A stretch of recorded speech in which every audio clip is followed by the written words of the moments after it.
नमस्कार मित्रांनो, जय महाराष्ट्र.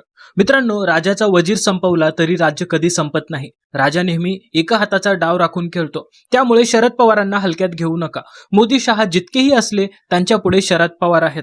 2019 मध्ये मोदी शहांच्या भाजपकडे महाराष्ट्रात 105 आमदार होते. तरीही विरोधी पक्षात बसवणारा चाणक्य शरद पवार होता. अजित पवारांचा मृत्यू झाल्यानंतर लगेच राष्ट्रवादीवर कब्जा करायला निघालेले, पण शरद पवारांनी 3 महत्त्वाचे पत्ते फेकले आणि ते सर्व क्लीन बोल्ड झाले. नेमकं काय घडलं ते पाहूया. ठीक आहे, आज वय वाढत आहे. आज बातमी मोठी आहे. 1967 मध्ये पहिल्यांदा आमदार झालेले शरदचंद्र पवार आज कदाचित 85-86 वर्षाचे असावेत.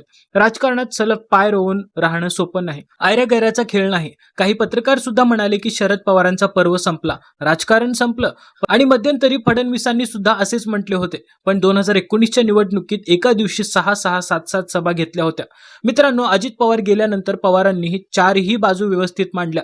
राष्ट्रवादी काँग्रेस पक्ष आता शरद पवारांच्या नेतृत्वाखाली आहे. पुरोहित पवारांनी काही खेळ सुरू केले, पण शरद पवारांचा दबदबा अजून कायम आहे. सुनेत्रा पवार उपमुख्यमंत्री पदासाठी तयार आहेत आणि सत्ता पवारांच्या हातात राहणार आहे. राहिलं पवारांनी कालपासून प्रफुल्ल पटेल आणि सुनील तटकरे यांच्यावर दबाव टाकायला सुरुवात केली. ही प्रक्रिया अजित पवार गेलेल्या दिवसापासून सुरुवात झाली होती. सुनेत्रा पवारांचा शपथविधी का आहे याबाबत पवार म्हणाले की त्यांची काहीच माहिती नाही. हा निर्णय त्यांच्या पक्षातील नेते पटेल आणि तटकरे यांनी घेतला असेल. शरद पवारांनी लक्षात घेतले की अजित पवार थोपणार नाहीत. त्यामुळे देवेंद्र फडणवीस समोर आले. फडणवीस म्हणाले, अजित पवार विलिनीकरण करणार असते तर माझ्याशी चर्चा केली नसती का? म्हणजे विलिनीकरणावर कुठलीही चर्चा झाली नव्हती. शरद पवारांनी म्हटले की विलिनीकरणाच्या चर्चा दिल्ली आणि भाजपच्या वरिष्ठ नेत्यांसोबत होत होत्या. याचा अर्थ शरद पवारांनी थेट शहा आणि मोदींसोबत संपर्क साधला. आता प्रश्न असा आहे की या खेळांमध्ये पटेल, तटकरे, नरेश अरोरा बाहेर होतील की शरद पवार बाहेर होतील? शरद पवारांनंतर पक्ष चालवायला सुप्रिया सुळे किंवा रोहित पवार यांची शक्यता होती. अजित पवार गटाने विचार करून पक्षाची सर्व जबाबदारी सुनेत्रा पवारांकडे दिली आहे. पार्थ पवारांना राज्यसभेत पाठवणारे जय पवार काय करतात हे अजून स्पष्ट नाही. सध्या पवारांनीही चारही बाजूंनी आपली ताकद पक्की केली आहे. राष्ट्रवादी काँग्रेस पक्ष कुणाला द्यायचा नाही या मताशी दिल्ली आणि फडणवीस दोघेही सहमत आहेत. पवारांभोवतीच राजकारण खेळायचे आणि सुनेत्रा पवारांभोवतीच केंद्रित करायचे ठरले आहे. शरद पवारांना बाजूला ठेवण्याचे नियोजन शक्य आहे का हा प्रश्न होता.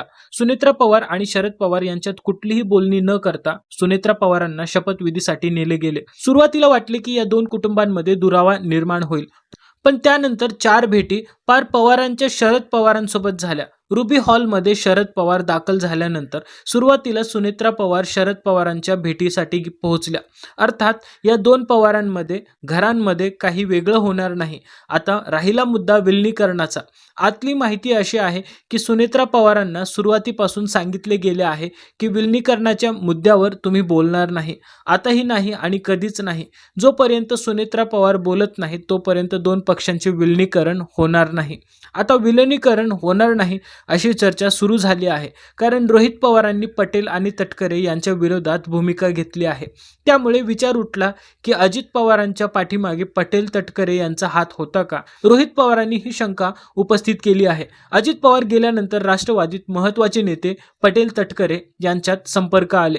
रोहित पवार किंवा त्यांचा पक्ष विलिनीकरणाकडे कसा जाऊ शकतो हे आता स्पष्ट आहे. सध्या चारही बाजूंनी पवार एकाच खेळीवर राजकारण करत आहेत. विलिनीकरणावर चर्चा अजित पवार असताना झाली नव्हती. त्याच दिवशी पटेल, तटकरे सक्रिय झाले आणि रोहित पवारांनी दादांची जागा घेण्यासाठी सक्रिय भूमिका घेतली.